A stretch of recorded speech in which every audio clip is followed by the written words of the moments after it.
లోకాసు వార్త 2వ అధ్యాయము. దానికి ముందుగా లోకాసు వార్త 1వ అధ్యాయం చూసినట్లయితే 75వ వచనం అండి. చాలా పెద్ద వచనం ఇది. ఇక్కడ వ్రాయబడి ఉంది, తన సేవకుడైన దావీదు వంశమునందు మన కొరకు రక్షణ శృంగమును, అనగా మన శత్రువుల నుండి, మనలను ద్వేషించు వారందరి చేతి నుండి తప్పించి రక్షణ కలుగు చేసెను. దీనిని గురించి ఆయన ఆది నుండి తన పరిశుద్ధ ప్రవక్తల నోట పలికించెను. తన పరిశుద్ధ నిబంధనను, అనగా మన తండ్రి అబ్రాహాముతో తాను చేసిన ప్రమాణమును జ్ఞాపకం చేసుకున్నట్టుకు మనము శత్రువుల చేతి నుండి విడిపింపబడి మన జీవిత కాలమంతయు నిర్భయులమై ఆయన సన్నిధిని పరిశుద్ధముగాను నీతిగాను ఆయనను సేవింపు అనుగ్రహించుటకు రక్షణ కలుగు చేశాను అని వ్రాయబడి ఉందండి. ప్రార్థన చేద్దాం. చిన్న ప్రార్థన. యేసయ్య మీకు వందనాలయ్యా, పరిశుద్ధుడా మీకు వందనాలు, మహోన్నతుడా మహిమ స్వరూపుడైన దేవ మీకు వందనాలు. అగ్ని జ్వాలలో నాలుకలుగా విభాగింపబడి మేడగదిలో దిగి వచ్చినటువంటి అతి శక్తిమంతుడైన దేవ, పరిశుద్ధాత్మ దేవ, మమ్మల్ని ఆవరించి ఉన్నందుకు మీకు వందనాలు, మాతో మాట్లాడుచున్నందుకు మీకు వందనాలు. మీ మహాశక్తిని మాపై కుమ్మరించండి ప్రభువా. మీరే మాతో మాట్లాడండి. నాలో గర్వము లేదు, అహంకారము లేదు ప్రభువా. నన్ను మీ కొరకు వాడబడేలా చేయండి ప్రభువా. మీ చిత్తములో మమ్మల్ని నన్ను నడిపించండి. నేను కాదు, మీరే మాట్లాడండి. మీ చిత్తములో నడిపించండి. మీ బలమైనటువంటి శక్తిని నాకు ఇవ్వండి. ఆత్మతో నింపండి ప్రభువా. బలమైనటువంటి కార్యములు చేసే దేవుడు నీవే ప్రభువా. మాట్లాడేది నేను కాదు, మీరు మాట్లాడాలి. పరలోకపు స్వరమును వినిపించండి. నా తెలివితేటలు కానీ, నా జ్ఞానము కానీ, నా చదువు సంధ్యలు కానీ ప్రభువా, ఇవన్నీ ఎందుకు పనిచేయవు. నీవే మాట్లాడండి ప్రభువా. యేసయ్యా, మీరు మాట్లాడినట్లయితే హృదయాలు స్పందింపబడతాయి ప్రభువా.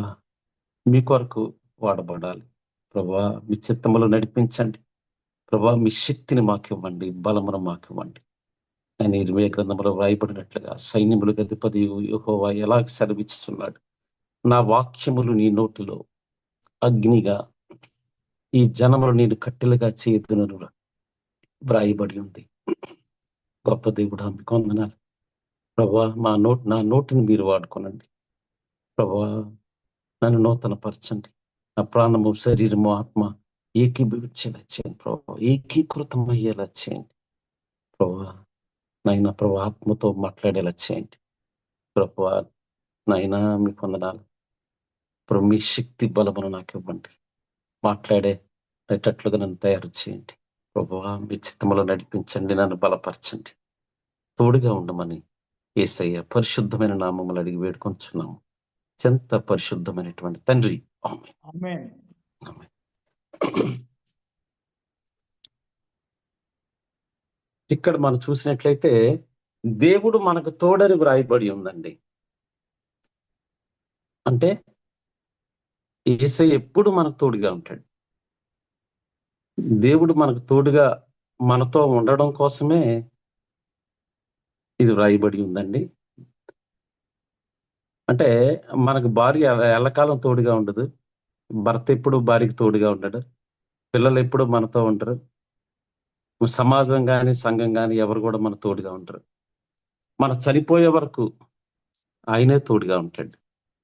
మనం చనిపోయినప్పటికీ మరలా మనల్ని లేపి పరలోకానికి తీసుకుని వెళ్ళే దేవుడు ఆయనేనండి.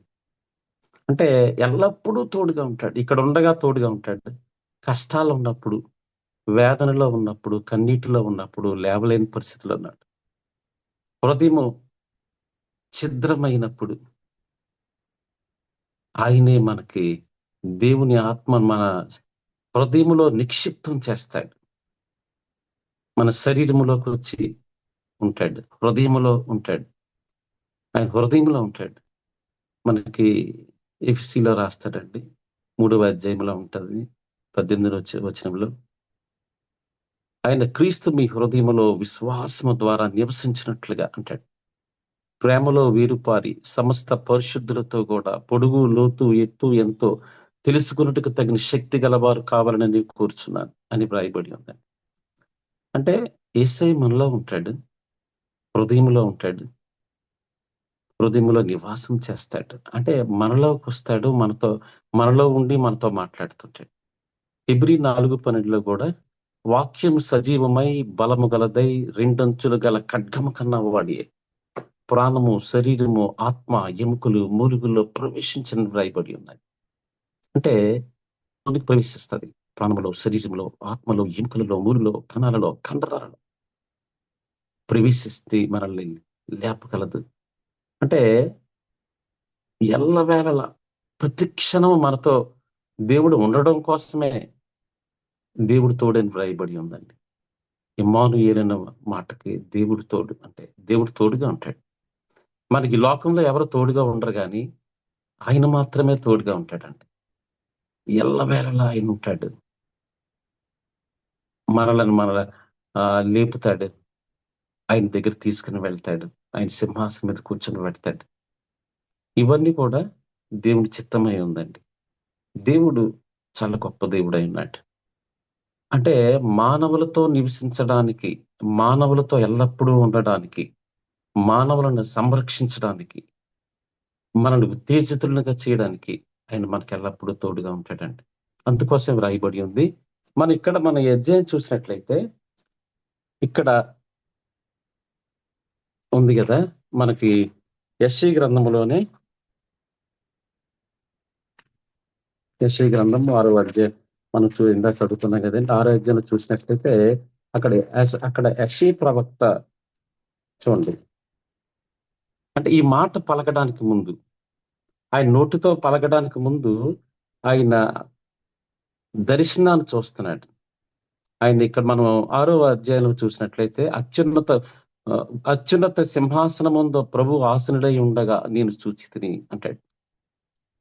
ఆయన చొక్కాయి అంచులు దేవాలయం నిండుకొనెను, ఆయన పైగా శరాపులు నిలిచి ఉండరి. ఒక్కొక్కరికి 6 రెక్కలుండెను, ప్రతివాడు 2 రెక్కలతో తన ముఖమును, రెంటితో తన కాళ్ళను కప్పుకొనుచు రెంటితో ఎగురుచుండెను. వారి సైన్యములకు అధిపతి యెహోవా పరిశుద్ధుడు, పరిశుద్ధుడు, పరిశుద్ధుడు, సర్వలోకం ఆయన మహిమతో నిండి ఉన్నది అని గొప్ప స్వరముతో ప్రతిగానములు చేయుచుండరి అన్నారు. అంటే ఈ వాగ్దానం ఇవ్వడానికి, ఈ వాక్యం ప్రకటించడానికి ఆయన దర్శనాన్ని చూపిస్తున్నాడండి. పరలోకపు దర్శనాన్ని చూస్తున్నాడు ఆయన. అక్కడ వీళ్ళు చెప్తున్నారన్నమాట, వాళ్ళు సర్వ సైన్యములకు అధిపతినటువంటి యెహోవా పరిశుద్ధుడు, పరిశుద్ధుడు, పరిశుద్ధుడని మానకానిత్యం చెప్తున్నారండి. ఇక్కడ అంటాడు కదండి, అయ్యో నేను అపవిత్రమైన పెదవులు గలవాడను, అపవిత్రమైన పెదవులు గల జనుల మధ్య నివసించేవాడను అని అని ఇక్కడ మాట్లాడుతున్నాడు. అంటే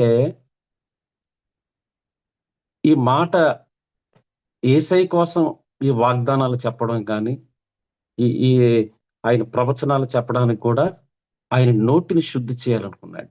అంటే మనిషి ఎప్పుడు అపవిత్రుడేనండి. మన మనసు అపవిత్రంగానే ఉంటది, ఆలోచనలు అపవిత్రంగా ఉంటాయి, తలంపులు అపవిత్రంగానే ఉంటాయి, మన నడవడిక కూడా అపవిత్రంగానే ఉంటాయి. అంటే మనం పరిశుద్ధులం కాదు, దేవుడు ఒక్కడే పరిశుద్ధుడై ఉన్నాడు. ఆయన మాత్రమే మనం పరిశుద్ధపరచగలడు.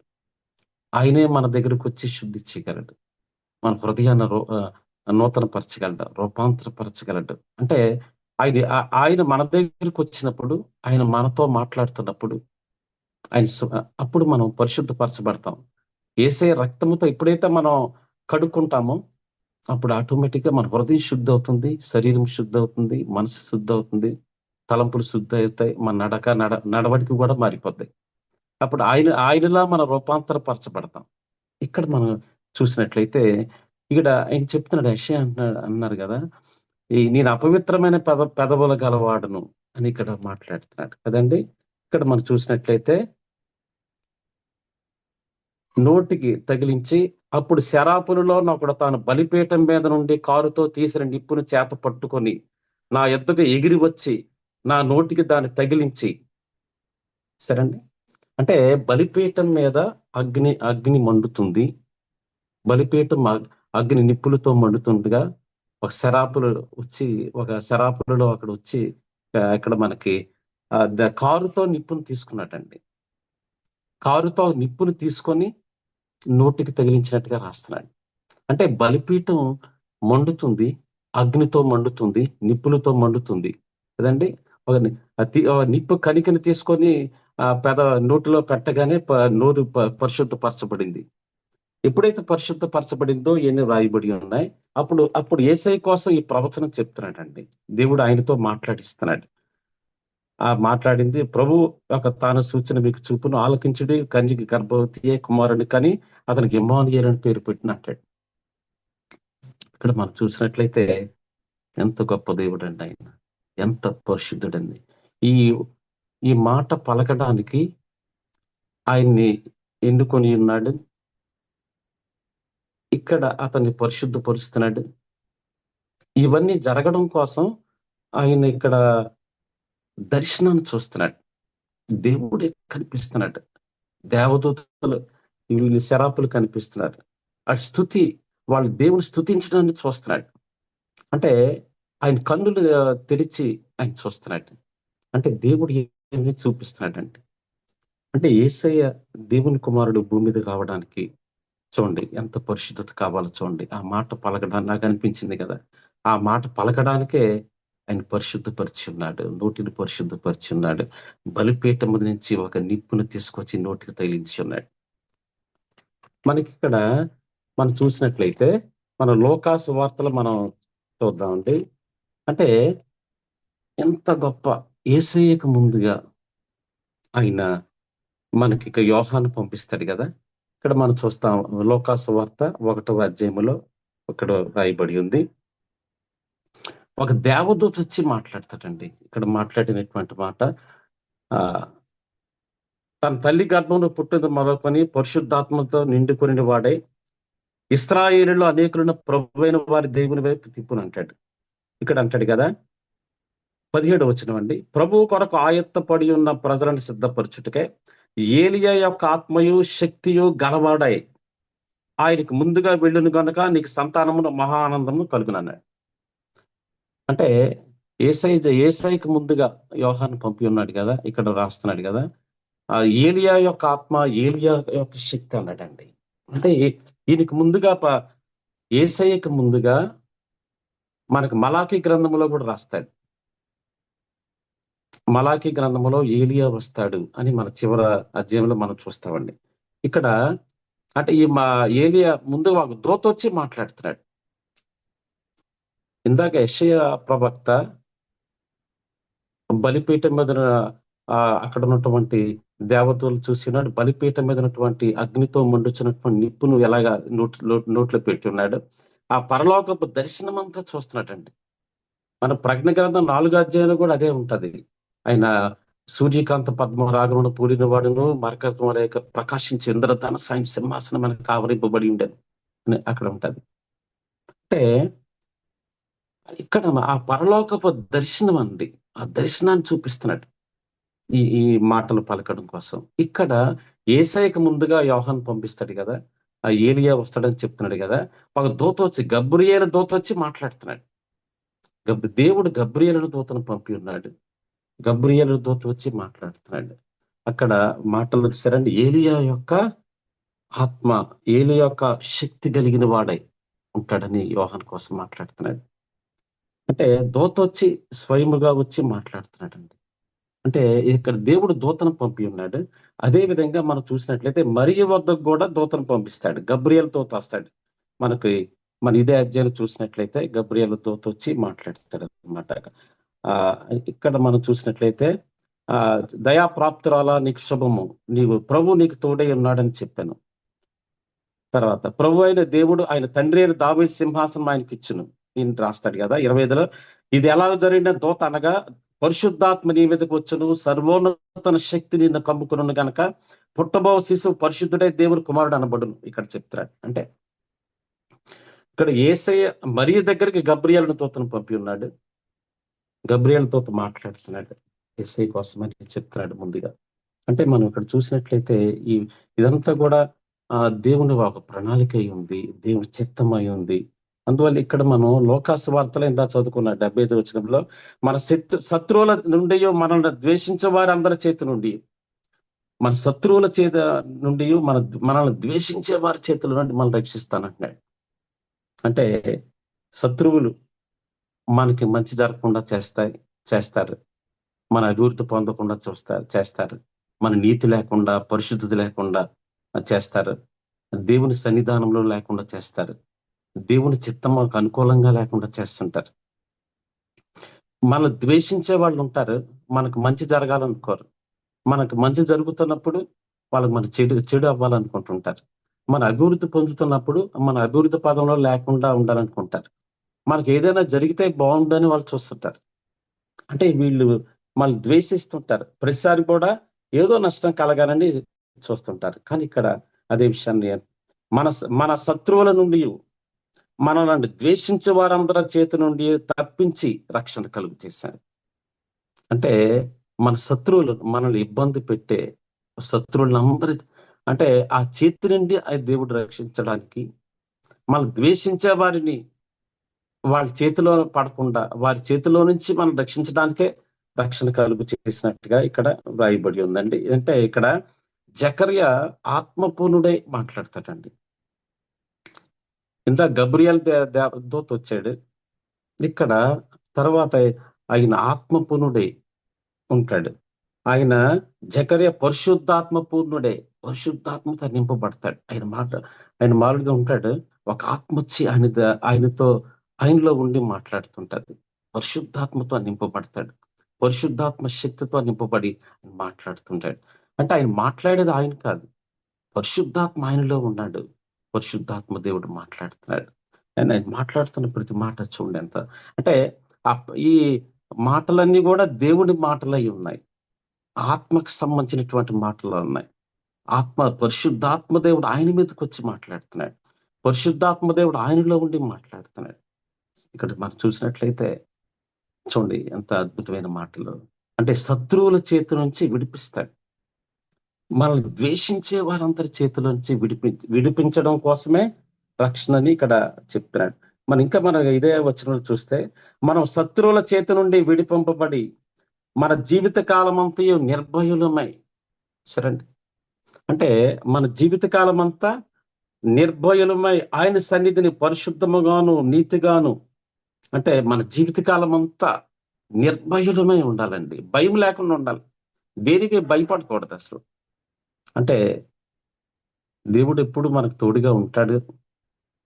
ఎల్లప్పుడు ఇమ్మానుయేల్ అనే పదానికి మాటకు అర్థం ఉంది, దేవుడు తోడు కదండి. ఎల్లప్పుడూ దేవుడు తోడుగా ఉంటాడు, నిత్యము ఆయన సన్నిధి మనతో ఉంటుంది, ఆయన కాపుదల భద్రత మనలో ఉంటుంది. అందువల్ల మనం ఎప్పుడు భయపడకూడదు. ఇక్కడ అదే చెప్తున్నాడు, అంటే మనం ఎప్పుడు నిర్భయులమై ఉండాలి, భయం లేకుండా ఉండాలి, దేనికి భయపడకూడదు, ఎంత సమస్య వచ్చినా మనం భయపడకూడదు. ఆ దేవుడు నాకు తోడుగా ఉన్నాడు అన్న ధైర్యాన్ని మనం ప్రదర్శించగలగాలి, ఆ విధంగా మనం మాట్లాడగలగాలి, అటువంటి ఆలోచనలు మనకు కలగాలి, అటువంటి తలంపులు మనలో స్పందన కలుగు చేయాలి. అంటే మనం వాక్యమే మనల్ని నిలబెడుతుంది, వాక్యమే మనకు శక్తినిస్తుంది, వాక్యమే మనకు బలమునిస్తుంది.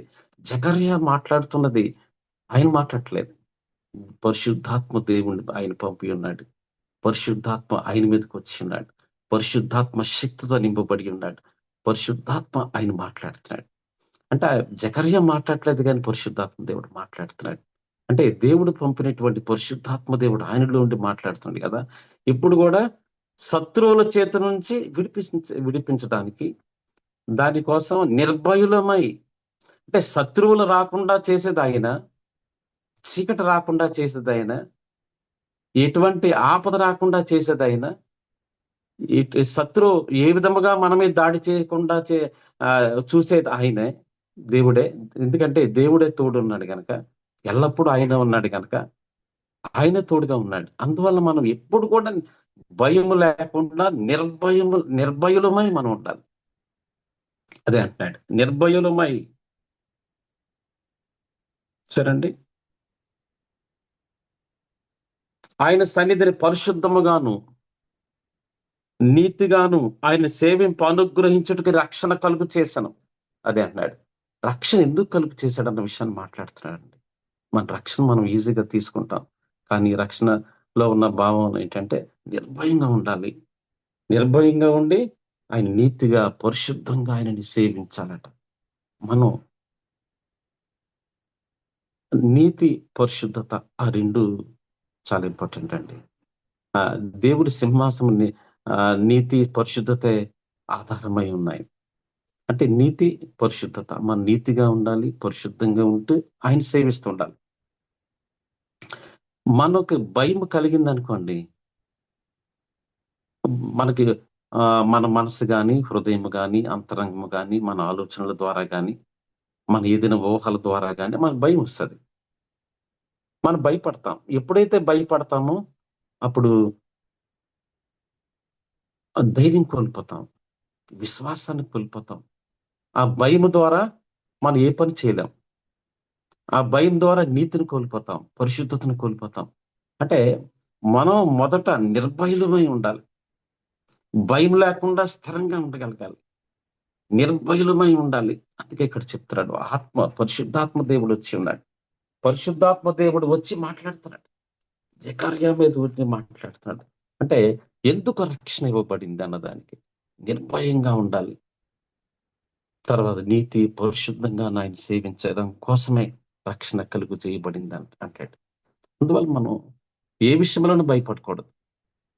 మనం ఇప్పుడు భయం లేకుండా ధైర్యంగా ఉండాలి. పౌలు అంటాడు రోమా 8వ అధ్యాయం 38, 39లో వ్రాయబడి ఉంటదన్నమాట. ఆయన అంటాడు కదా, మరణమైనను, దేవదూతలైనను, ప్రధానులైనను, ఉన్నవైనను, అయినను, ఎత్తైనను, లోతైనను, మరి ఏదైనను దేవుని ప్రేమ నుంచి ఎడబాపునేరని రూఢిగా నమ్ముచున్నాను. అంటే దేవుడు నాలో ఉన్నాడు. దేవుని ప్రేమ నాలో ఉంది. కనుక నేను దేనికి భయపడనంటాడు. ఈ లోకానికి సంబంధించింది కానీ, దేవదూతలు కూడా నన్ను వేరు చేయలేరు. తండ్రిని నన్ను, యేసయ్యని నన్ను, దేవుణ్ణి నన్ను ఎవరు వేరు చేయలేరు. ఆయన ఎల్లప్పుడూ నాతో ఉన్నాడు అంటాడు. సరేండి. అందువల్ల నేను ఇక్కడ అంటాడు కదా, ఆయనలో ఉన్న ఆయన ఎప్పుడూ నన్ను ప్రేమిస్తాడు. ఆయన ఎప్పుడు ఆ ప్రేమ ద్వారా నాలో ఉన్నాడు అంటాడు. మనకు పరమగీతాల్లో ఉంటుందండి. ప్రేమ మరణమంత బలవంతమైనది అంటాడు. ప్రేమ మరణమంత బలమైన అంటే అందరూ మరణిస్తారు. మరణం అంటే అందరికి భయం. కానీ మరణము కన్నా బలవంతమైనది ప్రేమ అని పరమగీతంలో రాస్తాడు. అంటే మరణం ఓడిపోయింది. కానీ ఇక్కడ ప్రేమ జయించింది. ప్రేమకు మరణము లేదు. అత్యున్నతమైనటువంటి ప్రేమ కలిగినటువంటి దేవుడు, మనల్ని ప్రేమించినటువంటి దేవుడు మనలో ఉంటాడు. మన హృదయంలో ఉంటాడు. ఎల్లప్పుడూ తోడుగా ఉంటాడు. ఎల్లప్పుడూ ఆయన మనతో ఉన్నాడు గనుక మనల్ని ప్రేమిస్తున్నాడు. మనల్ని మనకు మార్గాన్ని సిద్ధపరిచి ఉన్నాడు. పరలోకానికి వెళ్ళడానికి ఒక మార్గాన్ని సిద్ధపరిచి ఉన్నాడు. అంటే ఎప్పుడు ఆయన మనకు తోడుగా ఉంటాడు. ఇక్కడ మనకి చెప్తున్నది ఏంటంటే పౌలు భయపడనంటాడు. ఆయన నాకు తోడుగా ఉన్నాడు అంటాడు. తండ్రి నన్ను వేరు చేయలేరు అంటాడు. అంటే దేవదూతలు కూడా వేరు చేయలేరు. ఎల్లప్పుడూ నేను ఆయనలో ఉన్నాను అని పౌలు మాట్లాడతాడు. భయపడకుండా మాట్లాడతాడు. ఇక్కడ మనం చూసినట్లయితే అందుకు మనది మొదటగా దేని విషయంలో భయపడకూడదు. ఆయన తోడుగా ఉన్నాడు. మనతో ఉన్నాడు. మనం భయపడకూడదు. మన ధైర్యాన్ని ప్రదర్శిస్తుండాలి. మనం ధైర్యంగా ఉండాలి. మనం ఎప్పుడైతే సాతాను ఎప్పుడు కూడా ధైర్యాన్ని కలుగు చేస్తాడు. భయాన్ని కలుగు చేస్తాడు. ఒక అపవిత్రతను మనకు చూపిస్తాడు. లేక ఒక అనుమానాన్ని మనకు కలుగు చేస్తాడు. ఒక అనుమానం ద్వారా భయాన్ని కల్పిస్తాడు. ఆ భయము ద్వారా మనకి విశ్వాసం కోల్పోతాం, నీతిని కోల్పోతాం, పరిశుద్ధతను కోల్పోతాం, వాక్యం చదవడం మానేస్తాం, ప్రార్థన చేయడం మానేస్తాం. అంటే ఒక అనుమానాన్ని కలుగు చేస్తాడు. మనకు వచ్చినటువంటి అనుమానం ద్వారా మనకు భయం కలుగుతుంది. పలానా పని చేసి ఉన్నాం అనొచ్చు. పలానా వ్యక్తితో మాట్లాడి ఉండవచ్చు అని మనం చెప్పొచ్చు. అంటే మనం చేసే పని ఆలోచన ద్వారా వచ్చినటువంటి తలంపులను బట్టి కూడా మనకు భయాన్ని కలుగు చేస్తాడు. నువ్వు తప్పుగా ఆలోచిస్తున్నావు కదా, దేవుడు నీకు దూరంగా ఉన్నాడు అనిపించవచ్చు. కానీ దేవుడు ఏం చెప్తున్నాడంటే రక్తము ద్వారా మన హృదయాన్ని శుద్ధి చేసుకోవచ్చు. మనకి ఇక్కడ క్లియర్ గా బైబిల్ చెప్తుంది కదా, ఏప్రిల్లో రాస్తారండి 10:22లో మనస్సాక్షి కల్మషము తోచకుండానట్లు ప్రోక్షింపబడిన హృదయము గలవారమును నిర్మలమైన ఉదకముతో స్నానం చేసిన శరీరము గలవారమై అంటాడు. అంటే అంటే మనసు ఎప్పుడు కూడా తప్పుగానే ఆలోచిస్తుంది. మనసులో ఎప్పుడు కల్మషం ఉంటది. అంటే మన ఆలోచన ద్వారా, ఊహల ద్వారా, తలంపుల ద్వారా మనం తప్పుగా ఆలోచించవచ్చు. అంటే మనసు ఎప్పుడు కల్మషం ఉంటుందని ఇక్కడ రాయబడి ఉంది. అంటే ఈ మనస్సాక్షికి కల్మషం పోవాలి అంటే యేసే రక్తము ద్వారా మనసుని కడగాలి, అంతరంగమును కడగాలి, అంతరంద్రియాలను కడగాలి. ఇక్కడ అంటాడు కదా, వాక్యం అనే ఉదక స్నానం మనకు రాస్తున్నాడు కదండి. అంటే మనం వాక్యము ద్వారా మన శరీరాన్ని మనం కడుగుతుండాలి. మన కళ్ళు, మన నోరు, మన నాలుక, మన గొంతుక, మన తాలూకు చేతులు, మన పాదములు, ఏమండి ఇవన్నీ కూడా మన శరీర భాగాల ప్రతిది కూడా మన శరీరాన్ని వాక్యంతో కడగాలి. మనకు 66 గ్రంథాలు ఉన్నాయి. వాక్యమనే ఉదక స్నానం అన్నాడు. మన 66 గ్రంథాలలో 66 బకెట్లలో మనం స్నానం చేయగలగాలి. చేస్తాడు ఆయన. మనం చూసి ఇక్కడ మనం వాక్యాన్ని తీసుకొని ఈ వాక్యం బట్టి నేను ఎలా ఉన్నాను, నా మాటలు అలా ఉన్నాయి లేదా, నా కన్నులు అలా ఉన్నాయి లేదా, నా పెదవులు అలా మాట్లాడుతున్నాయి లేదా, నా హృదయం అలా ఉందా లేదా, నా చేతులు ఎలాగున్నాయి, నా కాళ్ళు ఎలాగున్నాయి, నా నడక ఎలా ఉంది, నేను ఏ విధంగా జీవిస్తున్నాను అన్న విషయాలు.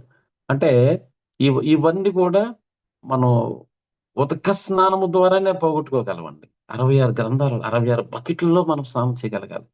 ప్రతి ప్రతి దానిలో నుంచి మనం వాక్య భాగంలో నుంచి మనం కొన్ని వాక్యాలు తీసుకొని దాన్ని బట్టి ఈ వాక్య భాగాన్ని బట్టి మనం ఉన్నామా లేదా, ఈ వాక్యం బట్టి నా శరీరం ఎలా ఉంది, నేను ఎలా ఉన్నాను, వాక్యానికి అనుకూలంగా ఉన్నానా, వాక్యానికి విరోధంగా ఉన్నానా, పరిశుద్ధాత్మక అనుకూలంగా ఉన్నానా, దేవునికి విరోధంగా ఉన్నానా, దేవుని ఆత్మకతో విరోధంగా ఉన్నానా, పరిశుద్ధాత్మ సన్నిధి నాకు దగ్గరగా ఉందా, దూరంగా ఉందా అన్న విషయాలు ఇవన్నీ కూడా మనం మనమే ఒకసారి బ్యారేజ్ వేసుకుంటూ మనకు మనమే సరి చేసుకుంటూ దేవుని సన్నిధానంలో కూర్చొని మనం ఒప్పుకుంటుండాలి. అన్ని కూడా మనం చేసినవన్నీ కూడా ఈ వాక్య భాగములను బట్టే మనం ఒప్పుకోగలగాలి. అందువల్ల 66 బకెట్లలో ఉదక స్నానం అని మనం చేయగలగాలి. మనం ఏదో ఒక బకెట్లో మనం స్నానం, ఒక బకెట్తో మనం ఒక మగ్గుతో మనం స్నానం చేయలేం కదండి. అలాగే ఇక్కడ మన శరీర భాగాలను మనం వాక్యంతో కడగబడాలి. మన హృదయము, మనస్సు, మనస్సాక్షి, అంతరంగము, అంతరంద్రియాలు ఇవన్నీ కూడా రక్తమును ప్రోక్షించమంటాడు. యేసయ్య రక్తము ద్వారా శుద్ధి చేయబడాలి. ఇక్కడ అదే మాట చెప్తున్నట్టండి. అంటే ఇప్పుడు ఇంతవరకు చెప్పినటువంటి ఇవన్నీ కూడా మనలో ఒక ఆలోచన బట్టి ఒక భయం వస్తుందండి. ఆ భయం మనకి కల్పిస్తుంది. ఒక ఆలోచన ద్వారా భయం కలుగుతుంది. మనం ఎప్పుడైతే భయం వేస్తుందో మనం తొట్టుపాటు పడతాం. మనం అనుమానం వస్తుంది. దేవుని సన్నిధికి మనం దూరం అయిపోతుంటాం. సాతానుడు కూడా భయపెడుతుంటాడు. నువ్వు పలానా తప్పు చేస్తున్నావు, పలానా తప్పుగా ఆలోచిస్తున్నావు అన్న విషయాన్ని కలుగు చేస్తాడు. అందువల్ల మనం నిర్భయులమై ఉండాలి. దేనికైనా కూడా భయపడకూడదు, ధైర్యంగా ఉండాలి. నా దేవుడు నాకు తోడుగా ఉన్నాడు. తప్పు చేసినను క్షమించగలడు. ఆయన రక్తంతో నీ శుద్ధి చేసుకోగలను. వాక్యం ద్వారా నేను శుద్ధి చేసే మన శరీరం శుద్ధి అవుతుంది అన్న ఆలోచన, భావన మనం కలగాలండి. అందువల్ల ఇక్కడ చెప్తున్నాడు కదా, పరిశుద్ధపరచాలి అని చెప్తున్నాడు. అంటే ఆయన సేవించాలంటే మనం నీతిగా ఉండాలి, పరిశుద్ధంగా ఉండాలి, ఆయన సేవించాలని చెప్తున్నాడు. వీటికి ముందుగా నిర్భయంగా ఉండాలి అని ఇక్కడ మనకు రాయబడి ఉందండి. అందువల్ల రక్షణ ఇవ్వబడింది అన్నాడు. ఇవన్నీ ఆలోచన చేసినట్లయితే మనం ఎంత జాగ్రత్తగా ఉండాలో ఆలోచన చేయండి. అంటే దేవుడు ఇచ్చినటువంటి రక్షణ, అందువల్లే దేవుడు వచ్చి ఉన్నాడు. అందుకే ఆ రక్షణ చేయబడిందని ఇక్కడ మనం క్లియర్ గా చూస్తున్నామండి. అందువల్ల మనం చాలా జాగ్రత్తగా ఉండాలి. ఇవన్నీ కూడా అందుకే దేవుడు వచ్చి ఉన్నాడు. మనకు చూసినట్లయితే ఒకసారి సంఖ్యాకాండము 35వ అధ్యాయం 34లో వ్రాయబడి ఉందండి.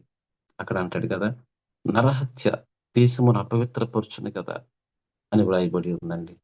చిందిన రక్తము నిమిత్తము చిందిన వాని రక్తము వలననే ప్రాయశ్చిత్తము కలుగును గాని మరి దేని వలనను అంటాదని అని కలుగుదంటాడు. అంటే మనం అక్కడ చూసినట్లయితే నరహత్య మనకి సంఖ్యాకాండం దగ్గర బతికి ఒక వ్యక్తిని అంటే హత్య చేయబడ్డాడు. కయ్యూను హేబేలుని చంపుతాడు. ఎప్పుడైతే హేబేలుని చంపుతాడో హేబెలు రక్తం భూమి మీద పడతది.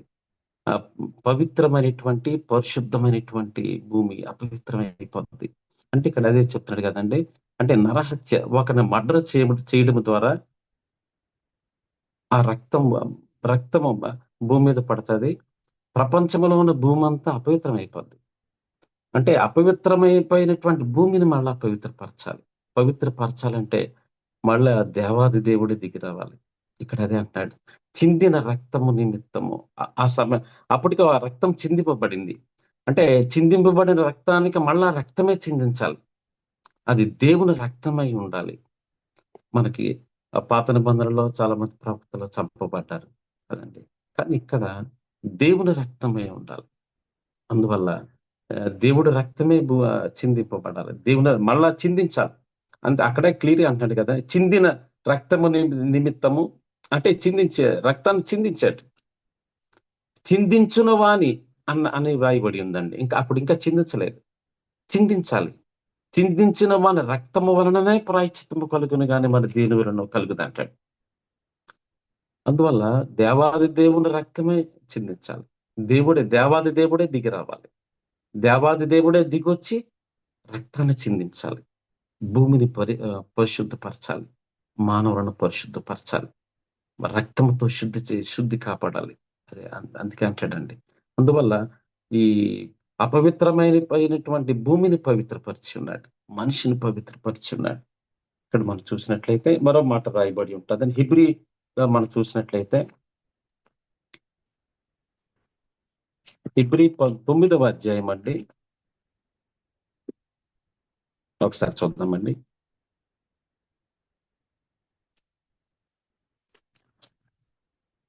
అక్కడ మనం మరణ శాసనం ఎక్కడ 9 ఒకసారి చూద్దామండి. 14 ఏదో.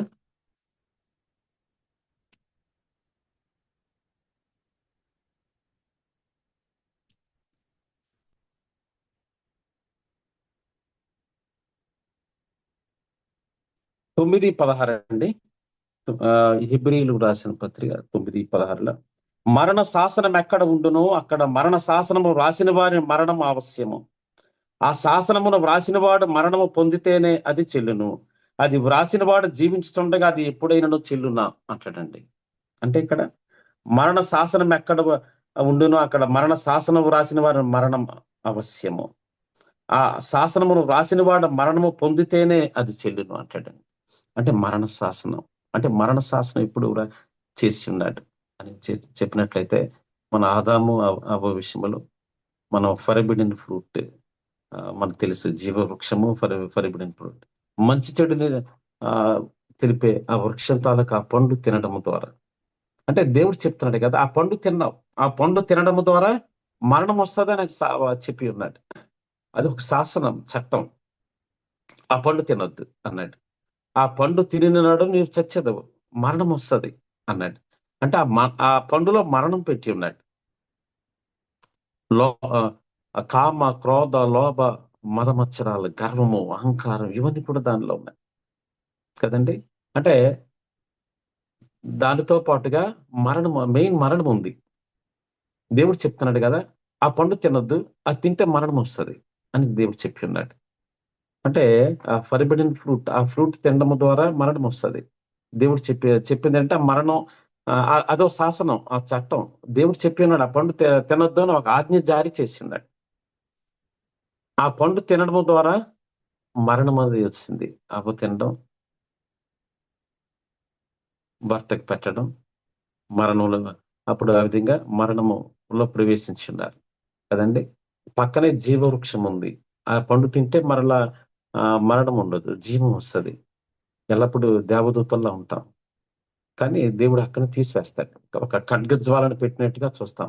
కానీ ఇక్కడ మనకి చూసినట్లయితే ఆ మరణ శాసనాన్ని ఆయనే రాశాడు. ఆయన మరణ శాసనం ఎప్పుడైతే రాసి ఉన్నాడో అది ఆ శాసనంలో ఆయన కూడా ప్రవేశించాలి. ఆ చట్టములోకి ఆయన కూడా ప్రవేశించాలి. ఆ చట్టం ఆయన కూడా చెల్లుతుంది అని ఇక్కడ రాస్తున్నాడు. అంటే ఆ మరణ శాసనములో అందరూ మరణిస్తానే ఉన్నారు ఆ శాసనాన్ని బట్టి. దానిలో ఆయన కూడా ప్రవేశించాలి. ఈ శాసనము చేసినటువంటి దేవాది దేవుడు కూడా మరణములో ప్రవేశించాలి. మరణములో ప్రవేశించాలి గనక ఆయన కుమారుడిని పంపిస్తాడు. ఆయనే కుమారుడిగా ఆయన కుమారుని భూమి మీదకి పంపిస్తాడు. కుమారుడు వస్తాడు. దీన్ని బట్టి ఆలోచన చేసినట్లయితే ఎంత గొప్ప దేవుడు ఆలోచన చేయండి. అంటే ఆయన కూడా మరణములో ప్రవేశిస్తాడు. అంటే ఆయన చేసిన చట్టములోకి ఆయన కూడా వస్తాడు. అందువల్ల ఆయన యేసయ్య భూమి మీదకి రావడం జరుగుతుంది. చూడండి. అంటే దేవుని తాలూకా ఆయన నీతిమంతుడై ఉన్నాడు, పరిశుద్ధుడై ఉన్నాడు. ఆయన ఎవరితో అందరికీ ఒకేలా ఉంటాడు. ఆయన నీతిగా ఉండే దేవుడై ఉన్నాడు, శక్తివంతుడైన దేవుడై ఉన్నాడు. ఆయన చేసింది ఆయన కూడా ఆయనకు కూడా అమలుపరుచుకున్నాడు. మనం చూసినట్లయితే ఆశ్చర్యం వేస్తుందండి. దేవుడు తోడుగా ఉండే దేవుడై ఉన్నాడు, శక్తిమంతుడైన దేవుడై ఉన్నాడు. అంటే ఆయన ఎల్లప్పుడూ మనకు తోడుగా ఉంటాడు. తోడుగా ఉండి మనల్ని బలపరుస్తాడు, మనకు శక్తినిస్తాడు, మనకు బలమునిస్తాడు, మనకు జీవాన్ని ఇస్తాడు. ఆయన మహిమలోకి తీసుకుని వెళ్తాడు. అన్ని అద్భుతాలు చేసే దేవుడై అన్నాడు. మన ఇక్కడ యోహాను సువార్త 17వ అధ్యాయం మనం ఒకసారి చూసినట్లయితే యేసయ్య చేసినటువంటి ప్రార్థన అయి ఉందండి. ఆయన తండ్రితో మాట్లాడతాడు. ఈ అధ్యాయంలో అంతా కూడా అనేక సార్లు తండ్రి తండ్రి తండ్రి తండ్రి తండ్రి అని అనేసి ఆయన యేసయ్య మాట్లాడతాడు. ఇక్కడ మనం చూసినట్లయితే 17వ అధ్యాయంలో నేను లోక సంబంధిని కానట్టు వారిలో లోక సంబంధులు కారు, సత్యముందు వారిని ప్రతిష్ఠ చేయము, నీ వాక్యమే సత్యము. నీవు నన్ను లోకమునకు పంపిన ప్రకారము నేను వారిని లోకమునకు పంపితిని. వారిను సత్యముందు ప్రతిష్ఠ చేయబడినట్లు వారి కొరకే నన్ను ప్రతిష్ఠ చేసుకొనుచున్నాను. నీవు నన్ను పంపితివని లోకము నమ్మునట్లు తండ్రి నా యందు నీవును నీ యందు నేనును ఉన్నలాగున వారిను మన యందు ఏకమై ఉండవలనని వారి కొరకు మాత్రము నేను ప్రార్థించట్లేదు. చూడండి, తండ్రి యందు యేసయ్య, యేసయ్య యందు తండ్రి, మన యందు ఆయన, మనము ఆయన యందు ఇక్కడ రాయబడి ఉంది. అంటే ఇక్కడ అంటాడు కదా, దానివల్ల నేను ప్రార్థన చేయట్లేదు, ఉన్నలాగున వాక్యం అంటాడు వారి కొరకు మాత్రము నేను ప్రార్థించటం లేదు. నీలో నేను, నాలో నీవు, నాలో అంటే మనం ఆయనలో ఉండడం. అంటే ఈ బంధం చూడండి, అనుబంధం చూడండి. అంటే ఈ బంధం కోసం నేను వాళ్ళు మనలో ఏకమై ఉండాలని ప్రార్థన చేయట్లేదు అంటాడు. తన తర్వాత మాట చూడండి, వారి వాక్యము వలన నా యందు విశ్వాసముంచు వారందరూ ఏకమై ఉండవలనని వారి కొరకు ప్రార్థిస్తున్నాను. సరేండి, వాక్యము వలన విశ్వాసం ఉంచాలి. అంటే వాక్యం ఎంత పవర్ ఆలోచించండి, వాక్యం ఎంత శక్తివంతం ఆలోచించండి. అంటే వాక్యం లేకుండా మనం ఏం చేయడం లేదండి. అంటే ఆయన మనలో ఉండాలి అంటే, మన కొరకు ఆయన ప్రార్థన చేయాలంటే, మనము ఆయనలో నిక్షిప్తమై ఉండాలంటే, మనం ఆయనలో మనం పరలోకానికి ఎత్తబడాలంటే వాక్యమే చాలా ఇంపార్టెంట్. ఆయనే వాక్యమై ఉన్నాడు కదా. కాదు ఇక్కడ అది సరంటే వాక్యము వలన విశ్వాసం ఉంచమని. వాక్యము వలన ఎవరైతే విశ్వాసం ఉంచుతారో ఏమండి, వారిలో నేనున్నా, వారి కొరకు నేను ప్రార్థన చేస్తానని అంటారు. చూడండి, ఏకమై విశ్వాసం ఉంచు వారందరూ ఏకమై ఉండవలనని వారి కొరకు ప్రార్థిస్తున్నారు. చూడండి, అంటే నీ యందు నేనును, నా యందు నీవును, వీరి యందు నేనును అంటాడు. చూడండి, అంటే మనము యేసయ్యలో ఏకమై ఉండాలి అంటే మన వాక్యంతోటే ఏకమవ్వాలండి. మనలో వాక్యం ఉండాలి.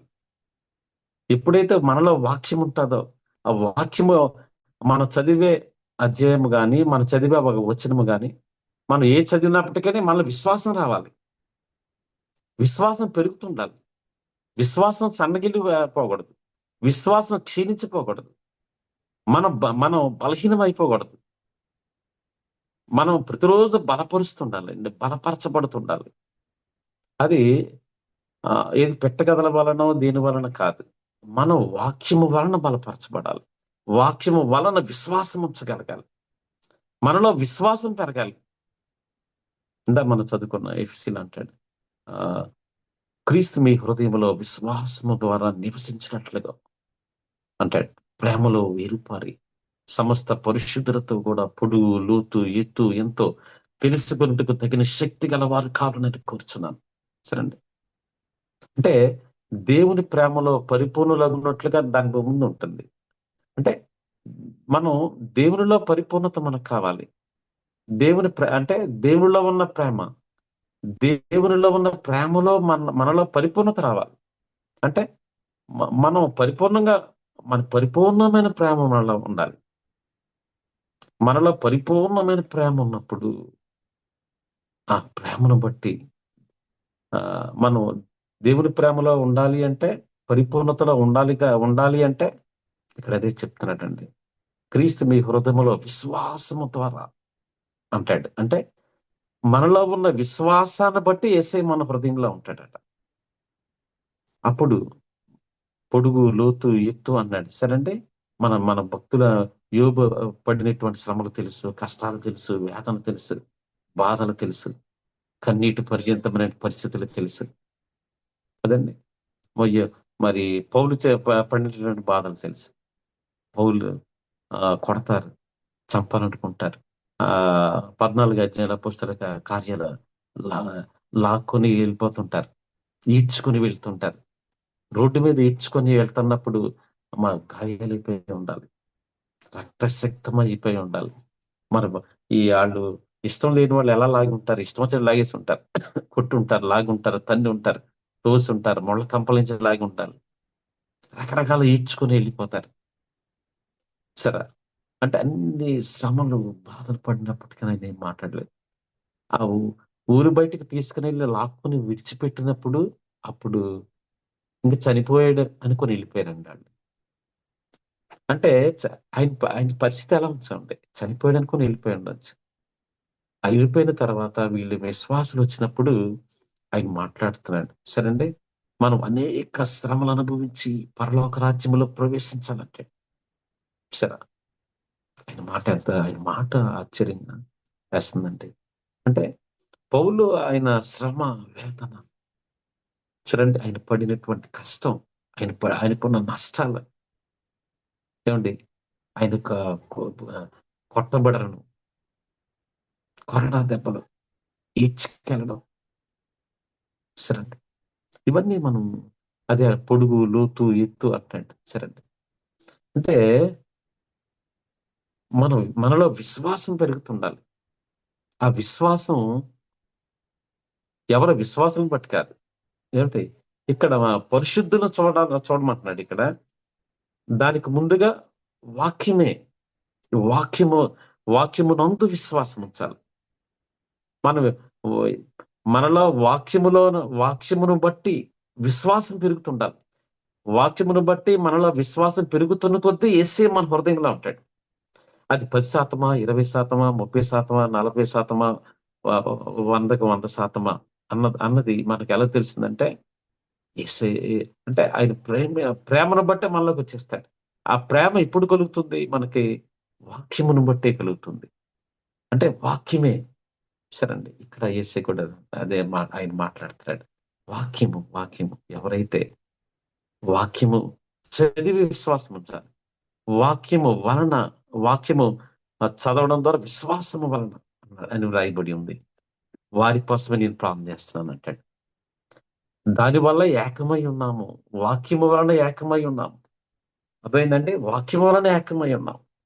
వాక్యము చదవడం ద్వారా చూడండి, వాక్యము వలన నా యందు విశ్వాసం ఉంచడం, వాక్యము వలన విశ్వాసం ఉంచడం, వాక్యము వలన విశ్వాసముంచు వారందరూ ఏకమై ఉండవలనని వారి కొరకు ప్రార్థించుతున్నాం. సరేండి.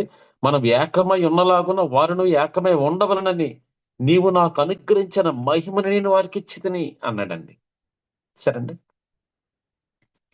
అంటే ఇక్కడ వాక్యము చదవడం, తన విశ్వాసము మనలో కలగడం, విశ్వాసము ద్వారా ఏకమై ఉండడం. తండ్రి యందును ఆయన యందు యేసయ్య, యేసయ్య యందు మనమందు యేసయ్య. సరే, మనలో యేసయ్య. సరే అండి. ఎలా ఉందో తండ్రి, కుమారుడు, మనము, పరిశుద్ధాత్మ. నా నామమున పంపబడిన పరిశుద్ధాత్మ అంటాడు.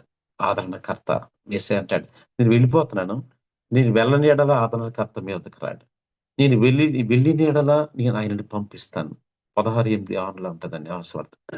ఆయన వచ్చి పాపముల కోసము, నీతిని కోసము, తీర్పుని కోసము లోకమును ఒప్పుకొనొచ్చేయను. చూడండి. ఇంకోసారి అంటాడు, నా నామమున పంపు పరిశుద్ధాత్మ. తండ్రిని పంపిస్తాడు. ఆయనకి నా పేరుంది, నా నామం ఉంది, ఆదరణకర్త అని రాస్తున్నాడు. అంటే ఎల్లప్పుడూ ఉంటాడు. ఎల్లప్పుడు మనకు తోడు అన్నమాట. పరిశుద్ధాత్మ దేవుడు మనకు తోడు ఎల్లప్పుడు ఉంటాడు. ఆయన అదే అంటున్నాడు. ఆయన పాపముల కోసము, తీర్పుని కోసము, నీతిని కోసము లోకమును ఒప్పుకొనొచ్చేయను. అంటే పాపం,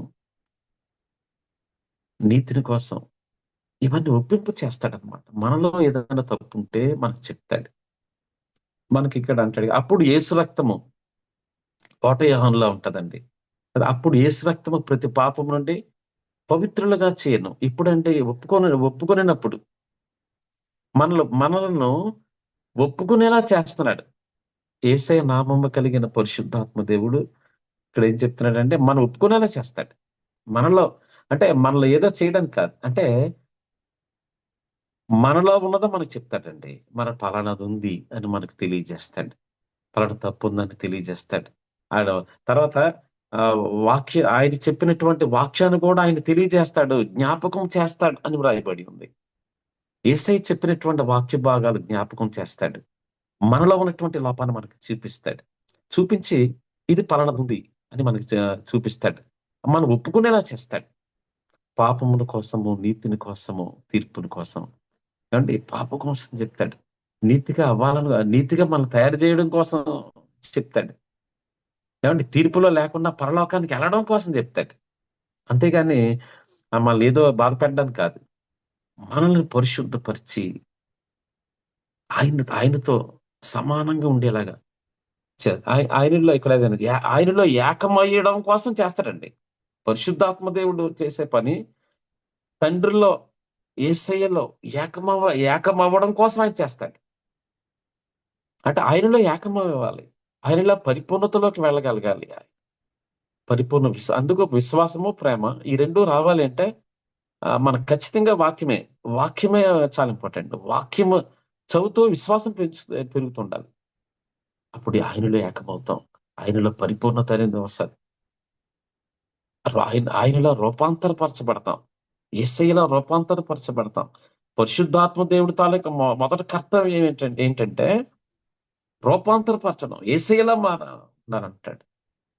అంటే యేసయ్యలా మనం మారాలంటే మన నోరు బాలేదు, మన హృదయం బాలేదు, మన మనస్సు బాలేదు, మన కన్నులు బాలేదు, మన చేతులు బాలేదు, మన నడవడిక బాలేదు. ఇవన్నీ ఏదో లోపం ఉంది. ప్రతి ఒక్కరిలోనూ ఏదో లోపం, ఏదో తప్పు, ఏదో అపవిత్రత మనలో ఉన్నాయి. మనలో దాగి ఉన్నాయి. మనకు తెలుసో తెలియకో ఏదోటి వచ్చేస్తది. గర్విస్తాం. లేక అహంకారం వస్తది. మన అహంకార దృష్టి అంటే మనం అహంకారంగా మాట్లాడొచ్చు. లెక్కలేనితనంగా మాట్లాడొచ్చు. అవతల వ్యక్తిని చిన్న చూపుతో మనం చూడొచ్చు. అంటే మన మనసు అలా ఉంటదండి. సైటన్ రకరకాల భావనలతో తీసుకొని వెళ్ళిపోతుంటాడు. అంటే యేసయ్యలో నిక్షిప్తం అవ్వకుండా చేస్తాడు. యేసయ్యలా రూపాంతరపరచబడకుండా చేస్తాడు. ఇక్కడ చూసారండి, ఆయనలో ఏకమవ్వకుండా చేస్తాడు. ఆయనలో ఏకమవ్వడం ద్వారా మన కోసం ఆయన ప్రార్థన చేస్తాడు. కానీ పరిశుద్ధాత్మ దేవుడు మనకు వివరిస్తాడు. మనం ఏ తప్పు ఉందనేది మనకు తెలియజేస్తాడు. అందుకోసం ఆయన ఉన్నాడు. మన వాక్యానుసారం నడుస్తున్నామా లేదా అన్నదాన్ని మనకి మనలో మార్పు కలుగు చేస్తాడు. మనకు చెప్తాడు, పలానా తప్పులో ఉన్నావు, వాక్యానికి విరుద్ధంగా ఉన్నావు, వాక్యానికి దూరంగా ఉన్నావు అన్ని మనలో ఉన్న తప్పును మనకు చూపిస్తాడు. కళ ద్వారా గాని, లేక వాక్యం ద్వారా గాని, దర్శనము ద్వారా గాని మనకన్నీ వస్తుంటాయి. మనకు చూపిస్తుంటాడు. మన కళలకు వస్తుంటాయి, దర్శనాలు వస్తుంటాయి. పలానా చూపిస్తుంటాడు. ఆ చూపించింది అంటే ఎందుకు చూపిస్తాడంటే మనం బాధ పెట్టడానికి కాదు. ఆయన మనల్ని పరిశుద్ధపరచడం కోసం. ఆయన చెప్తాడు, యేసు రక్తం ద్వారా కడుగుతాడు. ఆయన ఎప్పుడైతే అలా చేస్తాడో యేసు రక్తం వచ్చి మళ్ళీ కడుగుతదండి. అప్పుడు మనకి 1 యోహానులో అదే అంటాడు. అప్పుడు యేసు రక్తం మీ పాపములను మీరు ఒప్పుకొని ఎడల ఆయన నమ్మదగిన వాడు, నీతిమంతుడు, ప్రతి పాపమును క్షమించి సమస్త దుర్నీతి నుండి పవిత్రులనుగా చేయను. సరే అంటే పవిత్రంగా చేస్తాడు. ప్రతి దుర్నీతి నుండి మనల్ని పవిత్రంగా చేస్తాడనమాట. అంటే ఎప్పుడండి? ఒప్పుకున్నప్పుడే. మనం ఒప్పుకోవాలి. మీ పాపములను ఒప్పుకొని ఎడల ఆయన నమ్మదగిన వాడు, నీతిమంతుడు అని ఏం రాసింది కదా! మీ పాపలను మీరు కప్పుకొనక ఒప్పుకొనుడి అని రాయబడి ఉంది. అతిక్రమంలో దాచువాడు వర్ధిల్లడు. దాన్ని ఒప్పుకొని విడిచిపెట్టేవాడు కనికరం పొందును. అంటే దేవుని కనికరం మన మీదకి వస్తది. మనం ఒప్పుకొని విడిచిపెడుతుండాలి. ఒప్పుకోవాలి. అంటే మనం ఒప్పుకోలేదనుకోండి వేరు వేరేలా ఉంటది. కానీ ఇక్కడ మన 16:8 యోహాను సువార్తల పరిశుద్ధాత్మ దేవుడు ఒప్పిస్తాడు. పరిశుద్ధాత్మ దేవుడు మనకు తెలియజేస్తాడు. పరిశుద్ధాత్మ దేవుడు మనల్ని ఒప్పుకునేలా చేస్తాడు. మనల్ని క్షమాపణ చెప్పేలా చేస్తాడు. ఎందువల్లంటే యేసయ్య రక్తము వచ్చి మనల్ని కడుగుతుంది. మన శుద్ధి కాపాడతాం. యేసయ్యలా మనం ఎన్ని తప్పులు ఎన్ని ఉన్నప్పటికిని, ఎంత దోషం ఉన్నప్పటికిని, ఎంత అపవిత్రత ఉన్నప్పటికిని ఏవండి మనలను శుద్ధి చేస్తది. మనల్ని రూపాంతరపరచగలదు. యేసయ్యలా మారగలం అంతే. అంతేగాని మనలో పలానా తప్పుంది అని మనం ఆ తప్పునే చూసుకుంటూ మనం వాక్యం చదవడం మానేయకూడదు. మనం క్షమాపణ అడగాలి, వాక్యం చదువుతుండాలి. మన తప్పు మన ఆ తప్పు అనేది ఇంక కనపడదు. మన వాక్యం చదివే కొద్దీ తప్పు పక్కెళ్ళిపోద్ది. మనం తప్పు చేస్తున్నాం అని మన వాక్యం చదవలేదనుకోండి, అలాంటప్పుడు ఇంక ఎప్పుడూ వాక్యం చదవలేం. ఎప్పుడో తప్పు ఎక్కువైపోద్ది. సాతాను ఆక్రమిస్తాడు. మనం దూరం అయిపోతాం. అలా కాకుండా మనం క్షమాపణ అడుగుతూ, వాక్యం చదువుతూ మనం ముందుకెళ్ళాలి. ఎప్పుడైతే అలాగెళ్తామో దేవుని ఆత్మ మనతో ఉంటది. పరిశుద్ధాత్మ దేవుడు ఉంటాడు. అంటే దేవుడు కూడా మన కోసం ప్రార్థిస్తాడు. అందువల్ల ఏకమై ఉండవాలని వారి కొరకు నేను ప్రార్థన చేస్తున్నాను. నెక్స్ట్ చూడండి. మనం ఏకమై ఉన్నలాగున వారిలో ఏకమై ఉండవలనని నీవు నాకు అనుగ్రహించిన మహిమను నేను వారికి ఇచ్చితిని. సరే అండి. అంటే దేవునితో యేసే అంటాడు, నేను నీ దగ్గర ఉన్నప్పుడు ఏ మహిమైతే ఉందో అదే మహిమ మళ్ళా అదే నన్ను మహిమపరచు అంటాడు. అంటే దేవుని తాలూకు మహిమ యేసయ్యకు ఉంది. దేవుని మహిమనై ఉన్నాడు యేసయ్య కదండీ! ఇక్కడ ఏమని రాయబడి ఉందంటే, అదే మహిమను నేను వారికిచ్చింది అంటాడు. అంటే ఎవరైతే వాక్యము ద్వారా, విశ్వాసము ద్వారా ఆయనలో ఏకమై ఉంటామో, యేసయ్యలో ఏకమై ఉంటామో, తండ్రి ఉంటాడు. తండ్రి యందు నేనును, నా యందు నీవును, నీ యందు నేనును అంటాడు. అంటే మనం తండ్రి మహిమను కుమారుడికిచ్చాడు. అదే మహిమను మనకిచ్చాడండి. అదే ఇక్కడ అంటున్నాడు చూడండి. నీవు నాకు అనుగ్రహించిన మహిమను నేను వారికిచ్చితిని. వారి యందు నేనును, నా యందు నీవును ఉండుట వలన వారు సంపూర్ణులుగా చేయబడి ఏకముగా ఉన్నందున నీవు నన్ను పంపితమనియు, నీవు నన్ను ప్రేమించినట్టే వారిని కూడా ప్రేమించితమనియు లోకము తెలుసుకొనున్నట్లు నాకు అనుగ్రహించిన మహిమను వారికిచ్చితిని. సరే అండి. అంటే దాన్ని బట్టి ఆలోచన చేయండి. అంటే దేవుడు యేసయ్య మనకు మహిమనివ్వడానికే వచ్చి ఉన్నాడు. తండ్రి తాలూకు మహిమ ఆయనలో ఉంది. ఆయన మహిమ స్వరూపై ఉన్నాడు. తేజోమయుడైన దేవుడై ఉన్నాడు. అదే మహిమను తీసుకొచ్చి మనకిస్తున్నాడండి. అంటే యేసయ్యలా మారగలం. సరేండి. పరలోకానికి, భూలోకానికి. ఇక్కడ మనం ఎన్ని రకాలు ఉన్నప్పటికిని, ఎంత అపవిత్రత ఉన్నప్పటికిని, ఈ అపవిత్రత అంతా తీసివేయగలడు. దీన్నంతా కూడా శుద్ధి చేయగలడు. ఆయనలో ఐక్యం చేయగలడు. పరిశుద్ధాత్మ శక్తితో నింపగలడు. ఆయన బలముతో మనలో దిగి రాగలడు. అందుకే ఆయన మహిమనిచ్చి ఉన్నాడన్నాడు. అంటే మహిమ అంటే ఏమంటారు? మహిమ అంటే దేవుడి తాలూకు శక్తి అండి. దేవుడి తాలూకు జీవము, దేవుడి తాలూకు బలము, దేవుడి తాలూకు సన్నిధి, దేవుడి తాలూకు తేజస్సు, తేజోమయుడైనటువంటి దేవుడు, దేవుని తాలూకు స్వరూపము, దైవత్వము. అర్థమైందండి? అంటే ఆ మహిమ అంత పవర్ అయి ఉంది. అంత శక్తి అయి ఉంది. ఆ మహిమను మనం చూస్తాం. చూడండి, మనకి లోకాసు వార్తలో మనం ఇందాక చదువుకుందే కదండీ. ఇక్కడ లోకాసు వార్తలో మనం చూసినట్లయితే 2వ అధ్యాయం అండి. 2:9 అండి. ప్రభువు దూత వారి యొద్దకు వచ్చి నిలిచెను. ప్రభువు మహిమ వారి చుట్టూ ప్రకాశించినందున వారు మిక్కిలి భయపడిరి. ఓ దూతొచ్చింది. అది కింద. ఓ దూతొచ్చింది. ఆళ్ళు మందను కాస్తున్నారు గొల్లలు. ఆళ్ళ చుట్టూ ఎప్పుడైతే దూతొచ్చినప్పుడు ఆళ్ళు చూసారు. కానీ వాళ్ళు భయపడి ఉండరు. కానీ దేవుని తాలూకా మహిమ వారి చుట్టూ, ఆ మంద చుట్టూ వచ్చిందండి. ఇక్కడ అదే అన్నాడు చూడండి. ప్రభువు దూత వారి యొద్దకు వచ్చి నిలిచెను. ప్రభువు మహిమ వారి చుట్టూ ప్రకాశించినందున వారు మిక్కిలి భయపడిరి. అంటే దూత వచ్చి నిలబడ్డాడు. కానీ ఏం కాలేదు. కానీ దేవుని తాలూకు మహిమ చుట్టూ వచ్చిందటండి. అంటే మహిమ అంటే శక్తి, బలము, తేజస్సు, ప్రభావము, సన్నిధి. సరే? అంటే ఆ మహిమ బహుశా వారి చుట్టూ మంద చుట్టూ మహిమ వచ్చిందండి. అంటే మహిమను చూడగానే భయమేసింది ఆళ్ళకి.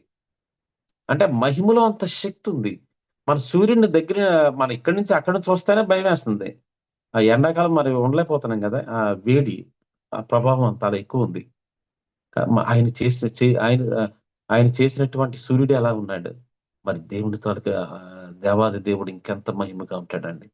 మనం మరో ఉదాహరణ మనం చూసినట్లయితే ఆకాను విషయానికి వచ్చినప్పుడు గాని, ఆ తర్వాత ఈ వేగు చూడడానికి వెళ్ళినటువంటి 40 మందిలో 38 మంది వాళ్ళ అబద్ధం చెప్తారు. ఇద్దరు మాత్రమే అనుకూలంగా చెప్తారు. ఆ 38 మంది గూడా అక్కడ ఉన్నటువంటి కొన్ని లక్షల మందిని వీళ్ళు తప్పు చెప్పడం ద్వారా ఆళ్ళు భయపడిపోతారు. ఆళ్ళు భయం ఎక్కువైపోద్ది. అందువల్ల మేము చనిపోతాం, మా పిల్లలు చనిపోతారు, మేము ఇక్కడికి ఇంత ఎందుకు తీసుకొచ్చారని చెప్పేసి ఆళ్ళు మాట్లాడుతుంటారు. అంటే ఈ 38 మంది చెప్పడం వాళ్ళంతా కూడా భయక్రాంతులైపోతారు. అంటే వీళ్ళిద్దరూ చెప్తారనమాట. కాలేబును వాళ్ళు యెహోషువ వాళ్ళిద్దరూ చెప్తారు. అలా కాదు, మంచి దేశం అని చెప్తారు. ఎర్ర సముద్రంను పాయలు చేసినటువంటి దేవుడు మనతో ఉన్నాడు అని చెప్తారు. అప్పుడు మోషే కూడా అక్కడే ఉంటాడు కదండీ. ఎంత చెప్పినప్పటికీ వాళ్ళ కోపం వస్తది. వాళ్ళ కోపం వచ్చి వీళ్ళు చంపడానికి మీదకొచ్చేస్తారు. వాళ్ళు రాళ్ళు పట్టుకొని మీదకొస్తారు. వీళ్ళు చంపాలనుకుంటారు. అక్కడ మోషేని వీళ్ళిద్దరిని చంపాలనుకుంటారు. వీళ్ళ కొన్ని లక్షల మంది వీళ్ళ ముగ్గురు మీద దాడి చేసి చంపాలనుకున్నప్పుడు వీళ్ళు ముగ్గురు ఏం చేయలేకపోతారు. వాళ్ళని ఎవరు ఆపలేకపోతారు. సరేండి. ఎప్పుడైతే ఆపలేకపోతారో వాళ్ళు పైకి చూస్తారు. పైకి చూడగానే దేవుడు అక్కడ మహిమ కనిపిస్తది. మీకు అక్కడ పాత నిబంధనలో ఉంది. అంటే మహిమను దేవుడు ప్రత్యక్షత కూడా నాకు నిలబడతాడు, వస్తాడు. అక్కడ వాళ్ళకేం కనపడింది అంటే మహిమ కనిపిస్తుంది. దేవుని మహిమను చూడగానే వారు భయకంపితులైపోతారు. భయపడిపోతారు. వీళ్ళు ఎప్పుడైతే ఈళ్ళు కొట్టడానికి వస్తారో బట్టలు చింపుకొని సరండి. వాళ్ళు ఏంటి పరిస్థితి? నిజం చెప్తుంటే ఈళ్ళెలా మాట్లాడుతున్నారు అన్న విషయానికి ఏవండీ, ఎంత నడిపించినటువంటి మోషే కానివ్వండి, వీళ్ళిద్దరిని కూడా చంపాలనుకుని వచ్చినటువంటి పరిస్థితుల్లో అక్కడ మహిమ కనిపిస్తుంది. సరే. ఆ మహిమ అక్కడ వ్రాయబడి ఉందండి. మహిమ కనపడగానే భయమొచ్చింది. భయపడిపోతారు. వాళ్ళకి వెంటనే రాళ్ళు కింద పడేస్తారా? ఏమి చేయలేరు. కొన్ని లక్షల మంది వ్యతిరేకత కలిగిన ఏమి చేయకుండా అలా వాళ్ళంతా ఆశ్చర్యపోతారండి. భయపడతారు. అంటే దేవుని ఎంత మహిమ స్వరూపుడో ఆలోచన చేద్దాం. అంటే యేసయ్య ఆయన మహిమయే ఉన్నాడు. చూడండి. అంటే ఆయన మహిమను కిందకి పంపి ఉన్నాడు. ఆయన శక్తిని కిందకి పంపి ఉన్నాడు. కదండీ! ఇక్కడ మనం ఆలోచన చేసినట్లయితే ఇక్కడ చెప్తున్నాడు మహిమ, మహిమ. ఆ మహిమ కనపడగానే భయపడ్డారు. ఇక్కడ వీళ్ళు కూడా భయపడుతున్నారు. సరేండి. అంటే ఆ గొల్లలు ఆ మంద చుట్టూ మహిమొచ్చిందండి. దేవుని మహిమ ఎప్పుడైతే వచ్చిందో వీళ్ళు భయపడుతున్నారు. అప్పుడు భయమొచ్చిందంటున్నారు చూడండి. కానీ వాళ్ళు ఇక్కడ మనం చూసినట్లయితే పరలోక సైన్య సమూహం ఆ దూతతో కూడా నుండి సర్వోన్నతమైన స్థలములలో దేవునికి మహిమయు ఆయన కిష్టులైన మనుషులకు భూమి మీద సమాధానములు కలుగును కాకని దేవునికి స్తోత్రము చేయుచుండెను. సరండి, దూతతో పాటు ఎవరికంటే అక్కడ ఉన్నారు? పరలోక సైన్య సమూహాలు ఉన్నాయి. సరండి, పరలోక సైన్య సమూహాల స్తోత్రం చెప్తున్నారు. దూత ఉంది, వీళ్ళందరూ చూస్తున్నారు. వాళ్ళు వీళ్ళ చూసి భయపడలేదు. దేవుడు అంటే దూతలు కానీ సమూహం కానీ సైన్య సమూహాలను కానీ భయపడల. మహిమ ఎప్పుడైతే చుట్టూ వచ్చిందో భయపడుతున్నారు. చూడండి మహిమ అంటే ఎంత గొప్పదో.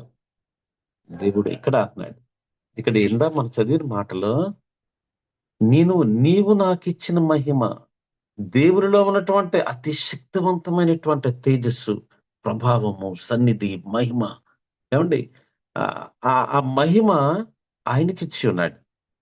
ఆయన అందువల్ల యేసై మహిమై ఉన్నాడు, అదే మహిమ మనకిచ్చి ఉన్నాడు అని యేసే మాట్లాడుతున్నాడు. 17వ అధ్యాయంలో అన్నాడు, నీవు నాకు ఇచ్చిన మహిమ వీరికి ఇచ్చితిని అన్నాడు. ఆలోచన చేద్దాం. అంటే ఆ మహిమ మనకుంది. ఇక్కడ ఈ దేవదూతలో దూత వచ్చి మాట్లాడిన తరువాత మరి 15వ వచనం చూద్దామండి. ఆ దూతలు తమ యొద్ద నుండి పరలోకమునకు వెళ్ళిన తరువాత ఆ గొర్రెల కాపరిలో జరిగిన ఈ కార్యమును ప్రభువు మనకు తెలియజేయించి ఉన్నాడు. మనం బెత్లెహేమునకు వెళ్ళి దూతను చూతమ రండిని ఒకరితో చెప్పుకొని త్వరగా వెళ్ళారు. మామూలుగా వెళ్ళలేదండి, త్వరగా వెళ్ళాను. సరేండి, అంటే ఈ దూతలు అక్కడి నుంచి ఎక్కడికి వెళ్ళాయంటే పరలోకానికి వెళ్ళిపోయాయి, అంతేగాని మళ్ళీ మరీ దగ్గరికి వెళ్ళలేదు. చూడండి, అంటే దూతలు మనం చూసినట్లయితే యెషయా గ్రంథంలో ఆ వాక్యం పలకడానికి, దేవుని మాటలు పలకడానికి ఆయన నోటిని శుద్ధి చేసి ఉన్నాయి. బలిపీఠం మీద ఉన్నటువంటి అగ్ని కణికని తీసుకొచ్చి కారుతో మా చేతితో పట్టుకోలేదు. దూత చేతితో పట్టుకున్నట్టు రాయబడలేదండి. అక్కడ ఆయన కారుతో పట్టుకొని తీసుకొచ్చి పెదవులకు తగిలిస్తున్నాడు. అంటే ఆ మాట చెప్పడం కోసం అనిపిస్తుంది. సరేండి, ఆయన పరిశుద్ధపరిచింది.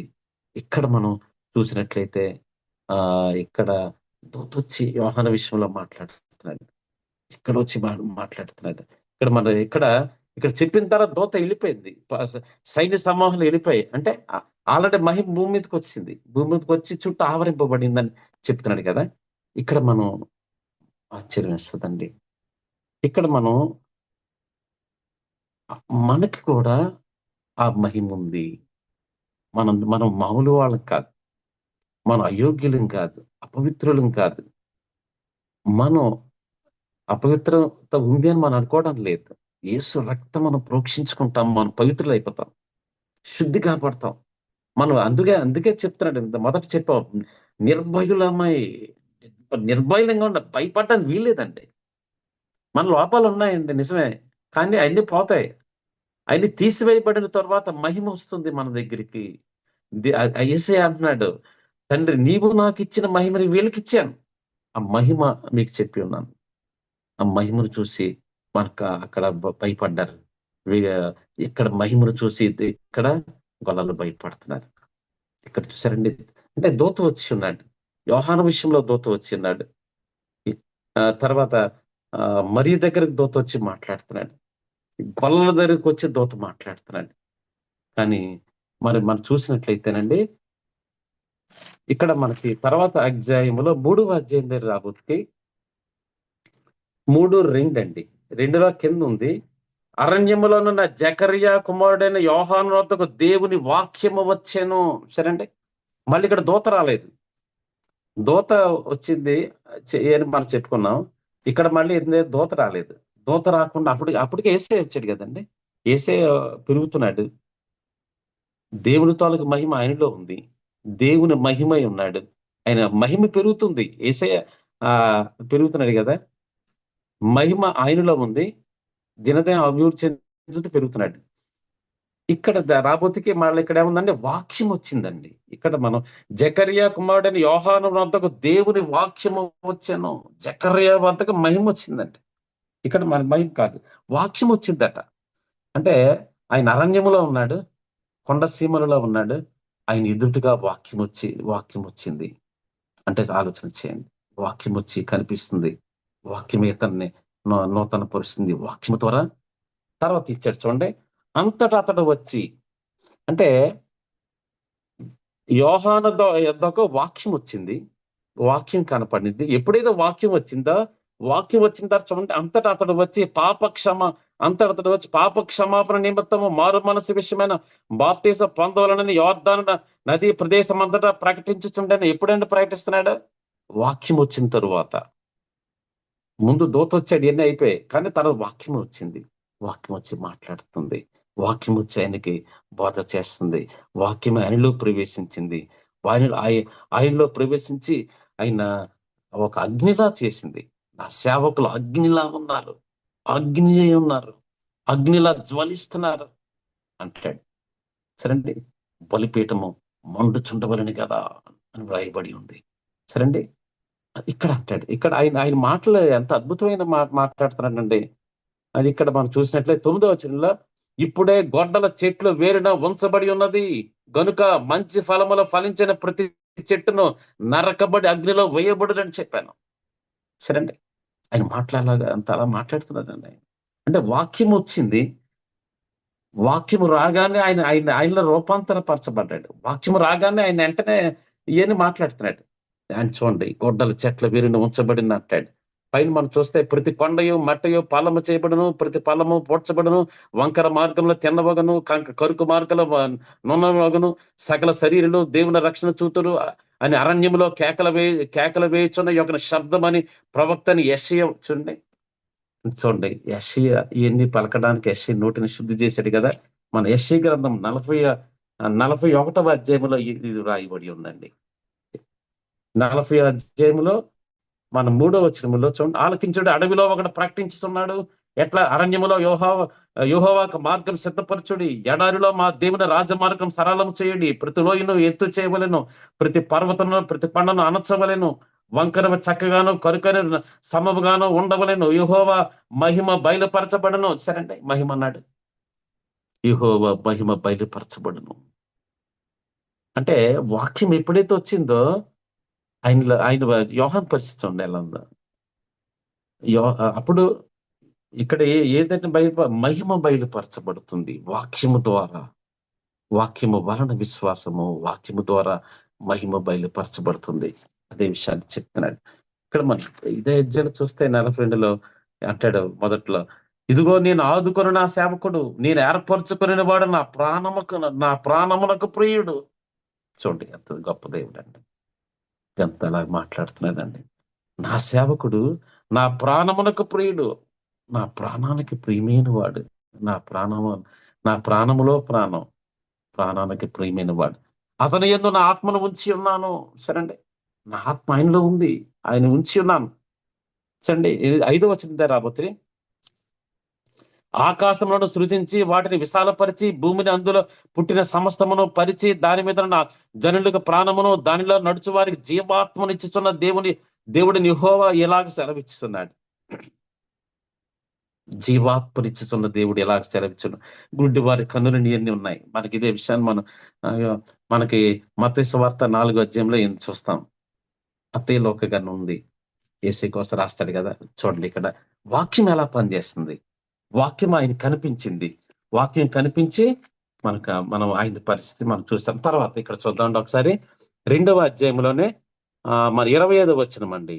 యెరూషలేమునందు సిమియోను ఒక మనుషుడు ఉండెను, అతడు నీతిమంతుడును భక్తిపరుడై ఉండి ఇశ్రాయేలు యొక్క ఆదరణ కొరకు కనిపెట్టువాడు, పరిశుద్ధాత్మ అతని మీద ఉండెను. సరేండి, ఇక్కడ సిమియోను విషయం మనం చూసినట్లయితే అతను నీతిమంతుడును భక్తిపరుడునై ఉండి, నీతిమంతుడు భక్తిపరుడు ఈ రెండే కాదండి, మరో విషయం చెప్తున్నాడు. ఇశ్రాయేలు యొక్క ఆదరణ కొరకు కనిపెట్టువాడు, అతను కనిపెట్టేవాడండి. అంటే నీతిమంతుడై ఉన్నాడు, భక్తిపరుడై ఉన్నాడు, కానీ మరో విషయం ఏంటంటే కనిపెడుతున్నాడు, ఇశ్రాయేలు యొక్క ఆదరణ కొరకు కనిపెడుతున్నాడు. తర్వాత 26లో, అతడు ప్రభు యొక్క క్రీస్తును చూడక మునుపు మరణము పొందడని అతనికి పరిశుద్ధాత్మ చేత బయలుపరచబడి ఉండెను. సరేండి, ఇక్కడ మళ్ళీ పరిశుద్ధాత్మ కోసం మాట్లాడుతున్నాడు. పరిశుద్ధాత్మ మాట్లాడుతున్నాడు, పరిశుద్ధాత్మ ద్వారా ఆయనకు బయలుపరిచి ఉన్నాడు. ఎలా బయలుపరిచి ఉన్నాడు? సరేండి, బయలుపరిచాడట. నువ్వు ఆదరణకర్త నువ్వు చూస్తావు అంటే ఆదరణ ఆదరణ ఇశ్రాయేలు ఆదరణ కొరకు కనిపెడుతున్నాడు. అంటే కనిపెట్టువాడై ఉన్నాడు. నీతిమంతుడు తర్వాత భక్తిపరుడై ఉన్నాడు నిజమే. కానీ మరో క్వాలిటీ అయింది ఆదరణ కొరకు కనిపెట్టువాడు. ఎప్పుడైతే ఆయన ఆదరణ కొరకు కనిపెడుతున్నాడో ఆత్మ వచ్చిందండి. పరిశుద్ధాత్మ వచ్చి ఆయనతో మాట్లాడుతున్నాడు. ఇక్కడ ఏమన్నట్టండి, క్రీస్తును చూడక మునుపు మరణము పొందడని అతనికి పరిశుద్ధాత్మ చేత బయలుపరచబడి ఉండెను. పరిశుద్ధ ఇందాక మనం చూసినది అంటే యోహాను విషయంలో వాక్యము కళ్ళ ముందుకు వచ్చింది. ఇక్కడ రాబోతుకి ఆత్మ వచ్చి మాట్లాడుతున్నాడు. పరిశుద్ధాత్మ చేత బయలుపరచబడ్డాడట.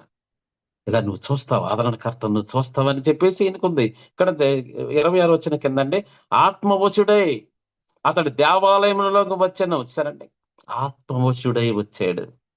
యేసయ్యకు దేవాలయంలో తేగానే ఆత్మవశుడైపోయాడు. ఆత్మతో నింపబడి ఉన్నాడు. ఆత్మ ఆయన మీదకి వచ్చింది. మనం జకర్యా విషయానికి వస్తే ఆత్మ ఆయన మీదకి వచ్చింది. ఆత్మ ఆయన మీదకి వచ్చి ఆయనతో మాట్లాడుతున్నాడు. దేవుని ఆత్మ ఆయనలోకి వచ్చింది, ఆయన మీద ఉంది. దేవుని ఆత్మ ఎప్పుడైతే వచ్చిందో ఆయన మాట్లాడుతున్నాడు. ఆయన మాట్లాడేది ఆయన కాదు, ఆత్మ మాట్లాడుతుంది. ఇక్కడ కూడా పరిశుద్ధాత్మ యేసయ్య ఇక్కడ ఆలయంలో తీసుకుని రాగానే అప్పుడు ఇక్కడ మాట్లాడుతున్నాడు. చూడండి, ఆత్మ వచ్చిందండి. ఎవరి మీదకి వచ్చింది? సిమియోను మీదకి వచ్చింది. సిమియోను మీద అతనికి వచ్చి ఆత్మ వచ్చింది. ఆత్మతో మాట్లాడుతున్నాడండి. ఎంత అద్భుతం అండి. ఇక్కడ మనకి అలా కింద చూసినట్లయితే, అన్యజనులకు నిన్ను బయలుపరచుటకు వెలుగుగాను, నీ ప్రజలైన ఇశ్రాయేలుకు మహిమగాను. చూడండి ఏమన్నాడు, అన్యజనులకు నిన్ను బయలుపరచుటకు వెలుగుగా, అన్యజనులకు వెలుగుగా ఉంటావు, నీ ప్రజలైన ఇశ్రాయేలుకు మహిమగాను. సరేండి, ఇశ్రాయేలుకు మహిమ, మనకు కూడా మహిమ ఇచ్చి ఉన్నాడు. మహిమలో శక్తి ఉంది, జీవం ఉంది, సన్నిధి ఉంది. ఏమండి, గొప్ప వెలుగు ఉంది. మనల్ని మహిమగా చేసి ఉన్నాడు. అందుకే కానీ మనం అందుకే మనల్ని రూపాంతరపరుస్తాడు. ఆయనలా తయారు చేస్తాడు, చేసి మనల్ని ఆయన కొరకు వాడబడేలా చేస్తాడు. అంత శక్తిమంతుడండి, అంత బలమైన దేవుడు మనం నమ్ముకొని ఉన్నాం. అటువంటి మహిమను మనకిచ్చి ఉన్నాడు. ఆ మన పరలోకపు మహిమ, తండ్రికి ఉన్నటువంటి మహిమ మనకివ్వడం కోసం భూమి మీదకి వచ్చి ఉన్నాడు. ఎందుకు పనికిరాని అపవిత్రమైనటువంటి పనికి మాలినటువంటి మనల్ని, అయోగ్యులమైనటువంటి, ఎందుకు కొరగానటువంటి వారిని, మనల్ని దావీదు మిన్నలిని అంటాడు. ఏమండి, చచ్చిన కుక్కనే అంటాడు. సరండి,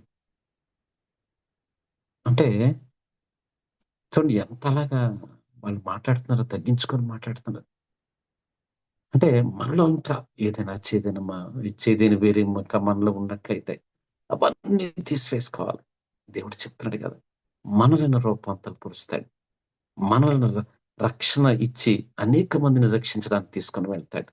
ఒక అగ్నిగా చేస్తాడు, అగ్ని వలయముగా ఉంచుతాడు, రక్తపు నిబంధన మనకిస్తాడు.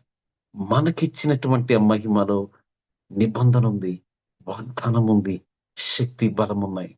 మనకిచ్చింది మన పిల్లలకి ఇస్తాడు. మనతో సరిపెట్టి పక్కన తోసాడు. మనకిచ్చింది మన పిల్లలు 59 యెషయా గ్రంథం 21 అంటాడు కదా, నీ మీద ఉన్న నా ఆత్మ, నీ నోటిలో ఉన్న నా మాటలు నీ పిల్లల నోటిలో అంటాడండి. నీ పిల్లల నోటిలో నుండి, నీ పిల్లల నోటిలో నుండి. సరేండి, ఆయన మాటలు మన నోటిలో ఉంచుతాడు. మన తరం అయిపోయింది అనుకోండి, మన టైం అయిపోయిన తర్వాత మన పిల్లలకి ఉంచుతాడు. అంతేగాని మనతో అక్కడ అయిపోదు. ఆలోచించండి, ఆ వాగ్దానం నీ మీద ఉన్న ఆత్మయు అంటే తల మీద ఆత్మ ఉంది, మన నోటిలో ఆయన మాటలు ఉన్నాయి. ఇక్కడ మనం చూసినట్లయితే యోహాను విషయంలో మాటల దేవుని తన వాక్యం పై వచ్చింది. అదే వాక్యాన్ని మన నోటిలో ఉంచుతున్నాడు. 20 గ్రంథంలో రాయబడి ఉంటది, సైన్యములకు అధిపతి అని యెహోవా ఎలాగ సెలవిస్తున్నాడు, నా వాక్యములు నీ నోటిలో అగ్నిగా, ఈ జనములు నేను కట్టెలుగా చేదును. ఇదే యెహోవా వాక్కు అని ఉంది. అంటే మన నోరు మామూలు నోరు కాదు. మన నోటిని శుద్ధి చేయగలడు, రక్తముతో శుద్ధి చేసి అగ్నిని లోపల పెట్టగలడు. యెషయా అగ్ని కణం మండుచున్న బలిపీఠంపై మండుచున్నటువంటి అగ్ని నిప్పును ఏ విధంగా కారుతో తీసుకొచ్చి నోట్లో పెట్టి ఉన్నాడో, అలాంటి అగ్ని లాంటి వాక్యమును, అగ్ని అయిన వాక్యమును తీసుకొచ్చి మన నోట్లో ఉంచుతాడు. మనం మాట్లాడుతున్నప్పుడు వాక్యం బయటకొచ్చి కార్యాలు చేస్తాడు. వాక్యం బయటకొచ్చి చీకటి పారదోలుతాడు. అపవిత్రత పోయేలా చేస్తాడు. చీకటి శక్తులు మన నోటితో పలికితే చీకటి శక్తులు లయమైపోయేలా చేయగలడు. అంధకార శక్తులు నేలమట్టం చేయగలడు. అపవిత్రాత్మలను తీసివేయగలడు. చీకటి శక్తులను లయపరచగలడు. చెరలో పెట్టబడిన వారిని విడుదల కలుగు చేయగలడు. బంధింపబడినటువంటి వారిని విడుదల కలుగు చేయడానికి అంటాడు. వాళ్ళు బంధింపబడి ఉన్నారు. చీకటిలో బంధింపబడి ఉన్నారు. అపవిత్రాత్మలతో బంధింపబడి ఉన్నారు. సాతాను శక్తులతో బంధింపబడి ఉన్నారు. అటువంటి బందికానాలో ఉన్న వారిని మన మాట ద్వారా రప్పిస్తాడు. మనల్ని అట్లా పంపడం ద్వారా వాళ్ళని వెలుపలికి తీసుకొస్తాడు. వారి రక్షణ కలుగు చేసి మనకి ఇస్తాడు. అందుకే పౌలునితో మాట్లాడతాడు. 26వ అధ్యాయం మనకి అపోస్తల కార్యాల్లో 18 అంటాడు కదండి, నేను నీకు కనిపించి ఉన్నాను, మరలా కనిపిస్తానంటాడు. అంటే నీకు కనిపించి ఉన్నాను, మరలా కనిపిస్తాను అంటాడు. ఆయన గుర్రం మించి పడిపోతాడు కింద, మరలా కనిపిస్తానంటాడు. ఆయన జైలులో ఉండగా కనపడ్డాడు. ఓడలో ప్రయాణం అయ్యేటప్పుడు వాళ్ళు ఓడ బులిగిపోద్దని వాళ్ళు భయకంపితులపై కకావికలం అయిపోయినటువంటి సమయంలో ఆయన పక్కన ఉండి తోత నిలబడి మాట్లాడి ధైర్యపరుస్తాడు. అదే అంటాడు. అంటే నేను కనిపించి ఉన్నాను, మరలా కనిపిస్తాను అంటాడు. అక్కడ అంటాడు కదా, చీకటిలో బంధింపబడి ఉన్నారు, అపవిత్రాత్మలతో బంధింపబడి ఉన్నారు, సాతాను అధికారములో ఉన్నారు. సాతాను అధికారము నుండి దేవుని వైపు తిప్పడం కోసమే నేను నిన్ను పిలిచి ఉన్నాను అంటాడు. అంటే ఆలోచించండి, అపవిత్రాత్మలతో నింపబడి ఉన్నారు, చీకటి శక్తులతో నింపబడి ఉన్నారు. ఏమండి, చీకటిలో ఉన్నారు, బందికానాలు ఉన్నారు, లోయలో బంధింపబడి ఉన్నారు. వాళ్ళు సాతాను అధికారంలో ఉన్నారు. సాతాను అధికారములో ఉన్న వారిని వెలుపలికి తీసుకొని రావడం కోసమే నేను నిన్ను పిలిచి ఉన్నాను. సరండి, దేవుడు పిలిచేటట. అందువల్ల పౌలు నిలబడితే చాలండి, అక్కడికి వెళ్ళి నిలబడితే వాళ్ళందరూ మారుతారు, వాళ్ళలో మార్పు వస్తుంది. ఆయన నిలబడితే చాలు, కన్నీటితో ఉండేవాళ్ళు. ఆయన్ని ఆయన మాట్లాడుతున్నప్పుడు వినేవాళ్ళు. అలా ఆయనతో వెళ్ళి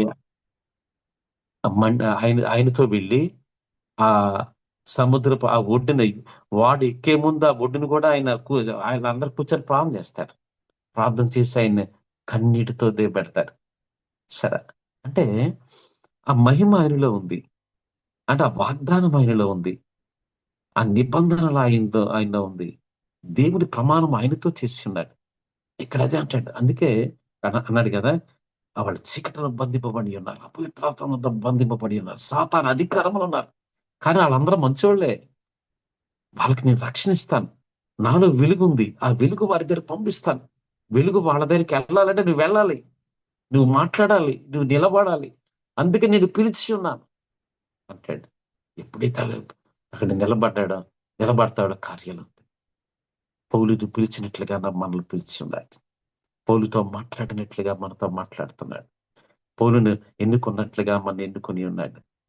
ఆయన మన రూపాంతరపరచగలడు, మనకు శక్తినివ్వగలడు, మనకు బలం ఇవ్వగలడు. ఆలోచన చేద్దాం. ఆయన ఉన్నాడండి, ఉన్నవాడును అనువాడును అంటాడు. అందువల్ల ఆయన మహిమ మనకుంది. ఆయన మహిమతో నింపబడి ఉన్నాం, ఆయన మహిమతో కప్పబడి ఉన్నాం, ఆయన అధికారంతో నింపబడి ఉన్నాం. పరలోకమందును భూమి మీదను ఒక సర్వాధికారి ఇయ్యబడి ఉన్నది అంటాడు. సరేనండి, ఆయన ఆవరింపబడి ఉన్నాడు, ఆవహించి ఉన్నాడు. మన చుట్టూ బలమైనటువంటి అగ్ని ఉంది, మన చుట్టూ బలమైనటువంటి ఆత్మ ఉంది, బలమైనటువంటి పరిశుద్ధాత్మ దేవుడు మనలో ఉన్నాడు. అందుకొరకే రక్షణ ఇవ్వబడింది, అందుకొరకే చేర్చున్నాడు. మనము జాగ్రత్తగా ఉండాలి. బైబిల్ ఉంది, నీతిని, భక్తిని, ప్రేమను, ఓర్పును, సాత్వికమును సంపాదించబడి ప్రయాసపడము. దాంట్లో నీతిని, భక్తిని, ప్రేమను, ఓర్పును, సాత్వికమును చూడండి సంపాదించుకోమంటాడు. ఆ విధంగా ఉండమంటాడు అనమాట.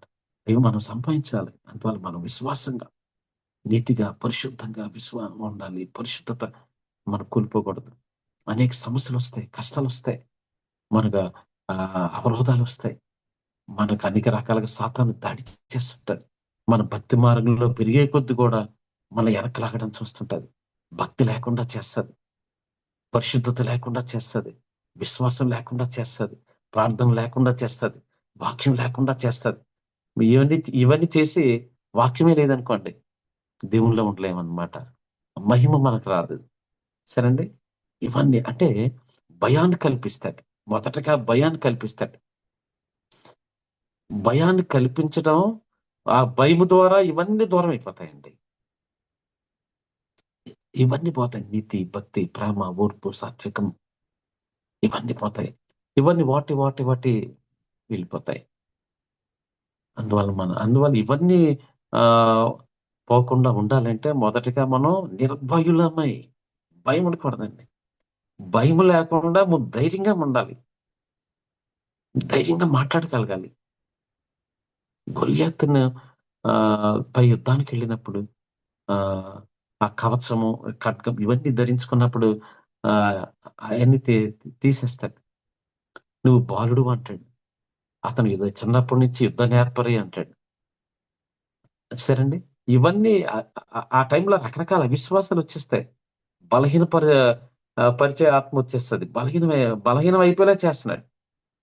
అంత ధైర్య సాహసాలు కలిగినటువంటి దావీదు గూడా ఎప్పుడైతే రాజు అలా మాట్లాడితే, ఆ! రాజుగారు మాట్లాడారులే అని ఇతను పక్కెళ్ళిపోలేదు. అప్పుడు పరిశుద్ధాత్మ దేవుడు ఆయనకేం చెప్తున్నాడండి.